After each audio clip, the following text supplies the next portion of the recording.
अस्सलाम वालेकुम फ्रेंड्स।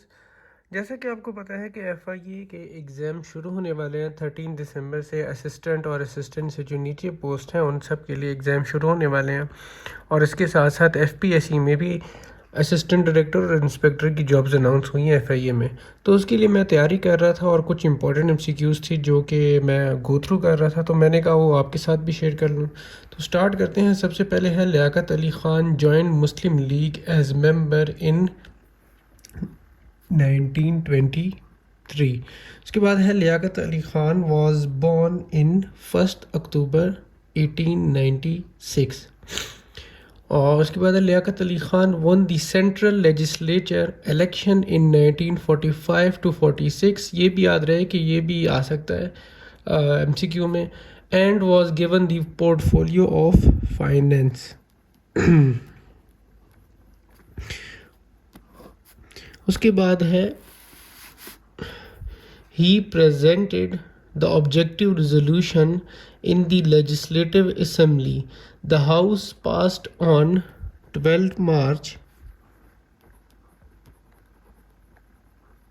1949। ये एमसीक्यूज़ काफ़ी मरतबा आया है, ख्याल करना है इस एमसीक्यूज़ का, उसको अच्छी तरीके से रट लें। उसके बाद है लियाकत नेहरू पैक्ट और Delhi pact was signed on dash relating to dash। तो ये 8 अप्रैल 1950 को साइन हुआ था।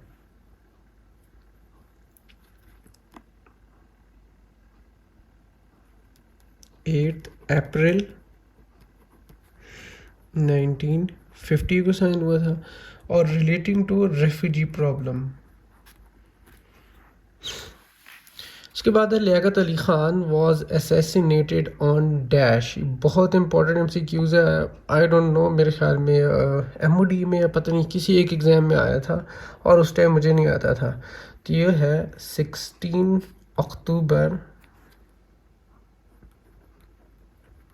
1951। आपने 16 अक्टूबर को अच्छी तरीके से याद रखना है। 1951 तो ऑलरेडी आपको पता ही होगा क्योंकि उनकी मेरे ख्याल में जो 4 साल ही बनते हैं 47 से 51 तक। उसके बाद है हु असैसिनेटेड लियाकत अली ख़ान। लियाकत अली ख़ान की असैसिनेशन किसने की थी? ये था सैयद अकबर नामी बंदा था, सैयद अकबर। उसके बाद है Liaquat Ali Khan was officially given the title of Shaheed Millat.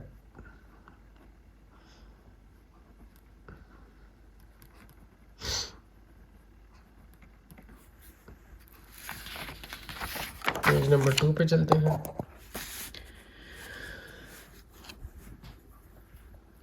The Government of India Act 1935 divided the country into dash number of provinces। तो ये है 11 number of provinces। उसके बाद है the Congress ministries were formed in dash. तो ये है जुलाई 1937, जुलाई 1937।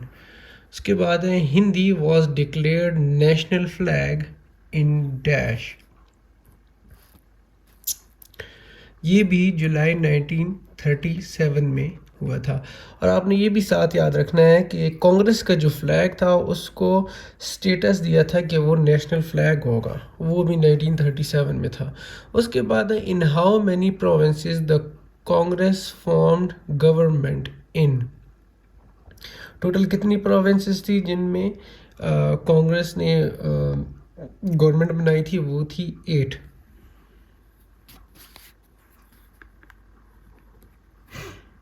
और टोटल कितने थे? यानी कि 8 आउट ऑफ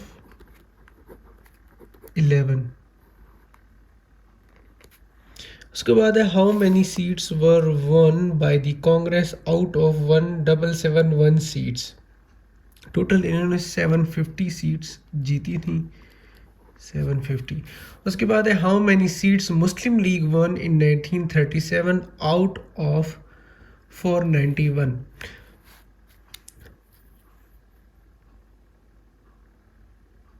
491 में टोटल कितनी सीट्स जीती थी? 26 seats. Which party formed government in Bengal?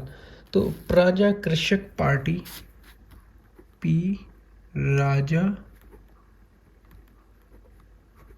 कृषक पार्टी, और ये थी किनकी? मौलवी फजलुल हक।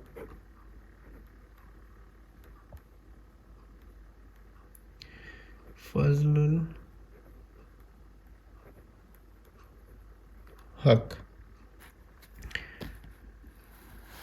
उसके बाद है विच party form government in Punjab? तो ये थी यूनियनिस्ट पार्टी। और ये किसकी थी? ये मैं यहाँ पे नीचे लिख रहा हूँ, ये थे सर फजले हुसैन।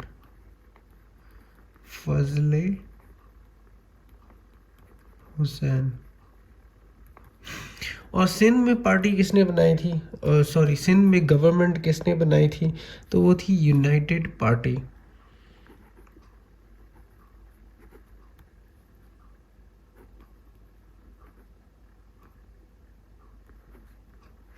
उसके बाद है Congress ministries in 8 provinces lasted from dash to dash. तो जुलाई 1937 से, जो कि हमने पहले भी पढ़ा है, जुलाई 1937 से कब तक हुई थी? अक्टूबर 1939 से था।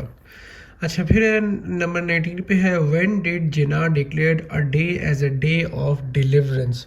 तो डे ऑफ डिलीवरेंस जो था 22 दिसंबर 1939 का था, जब ये कांग्रेस मिनिस्ट्रीज हो गई थी। In which province All India Muslim League one dash number of seats in 1937 election?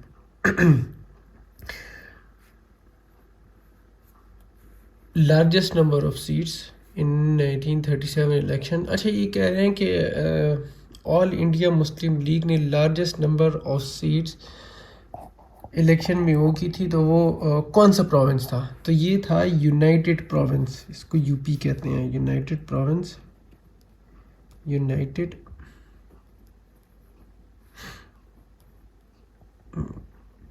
Province.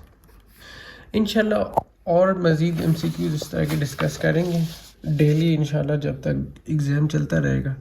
तो अपना ख्याल रखिएगा और best of luck for your exams.